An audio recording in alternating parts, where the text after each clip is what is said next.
Going back last week, diyan una talagang lumutang yung ulong yan na meron daw pag-uusap sa pagitan ni Speaker D at ni dating Tito Sen, Soto. SP. How much of that is true and how much of it is not, and how much of it is, smoke I think smoke and shadows? most of it is untrue dahil alam naman ni Tito Sen na walang chance yung dati ng problema ng CONAS, yung voting separately or together. No? Mismo sa kanyang teen majority, ang dami dong anti-CONAS. So, alam niya na walang... Well, consistently CONAS. alam niya. Consistently anti-chacha? Anti-chacha? Hindi naman. Not Or just the necessarily. mode. Well, Or just dahil hindi ka kayanin sa mode. Ano kahit yung mode, halimbawa, open naman yung iba sa CONCON. Con. Pero Oo. late na late in the day. Tapos, pa-election No, parang ang linaw naman na gagawin mo yan para mapigilan ang eleksyon.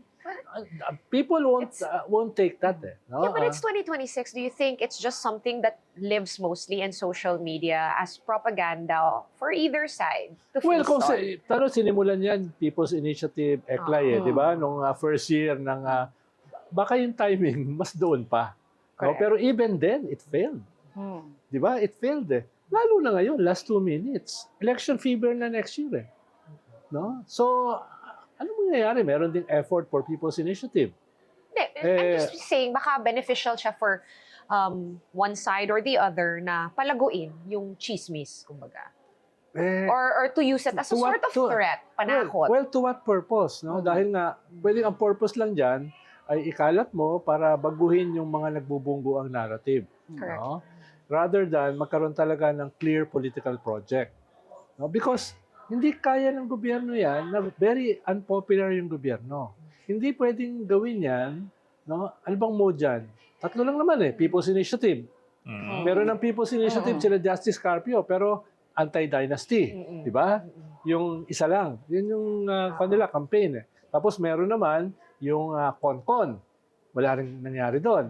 Tapos CONAS, yung pinaka-least popular dun sa mga proseso. Last 2 minutes, wala yun. Non-starter yun. But will that, kunyari, ang goal mo is for that, yung the way that Senator Amy presented it, parang to paint the minority in a bad light. Yes, I mean, do you think that, that will work? Conspiracy. No? Oo. Conspiracy yan May conspiracy yung minority.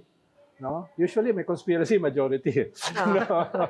May conspiracy minority para dyan. No? Kaya nga, pati yung minority, Off diba? guard. Off guard sila dahil, may conspiracy kami. No? So, malinaw yung kwan. Kaya nga ngayon ako nakita na halos lahat ng minority nagsalita. Yung dalawang tulpo, si Risa, di ba? Si Lito Lapid, nagsalita. Si Mick Yun na yun Subiri. Si Mick Subiri. Ngayon ko na nakita si Mick Subiri na ganun ka-emotional, na strike out from the record, no? Yung ganun, etc. So, talagang never a dull moment. Pero from the start, non-starter siya. No? Wala siyang future.